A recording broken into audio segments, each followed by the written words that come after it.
यीशु ने तुझको बुलाया है, रूका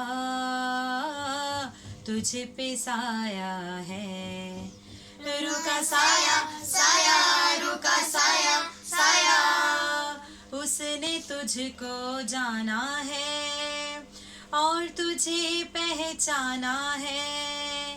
वो ही तेरी मंजिल है, वो ही तेरा ठिकाना है।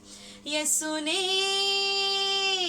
तुझको सिखाया है, रुका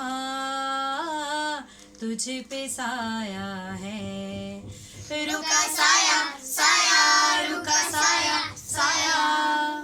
फादर जी, आपकी कहानत के 34 साल मुकम्मल होने पर हम आपको दिल की गहराइयों से बहुत ज़्यादा मुबारकबाद पेश करते हैं, और इसके साथ ही यूट्यूब के चैनल को 1 साल मुकम्मल होने पर भी हम आपको मुबारकबाद पेश करते हैं। फादर जी, हम आपके लिए खुदा का शुक्र अदा करते हैं। खुदावंद आपको और भी बहुत सी रूहानी बरकत से नवाजे, और आपके वसीला से हम इसी तरह कलाम के मोतियों गीतों की बरकत, चर्चेस की तमीर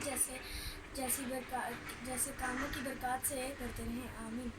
फादर जी, हम खुदा का शुक्र अदा करते हैं आप जैसे रूहानी बाप के लिए, जो न सिर्फ हमारी रूहानी बल्कि जिस्मानी इस्लाह भी करते हैं, ताकि हम ना सिर्फ अगले जहां बल्कि इस जहां में भी बहुत सी बुराइयों और गुनाहों से बच जाएं। आमीन। फादर जी, खुदावंद आपको हमेशा सेहत और सलामती अता करे और हर किस्म की वबा और बीमारी से महफूज रखे। आमीन। Thank you, Father Ji. God bless you, Father Ji. God bless you, Father Ji. Shalom, Father Ji.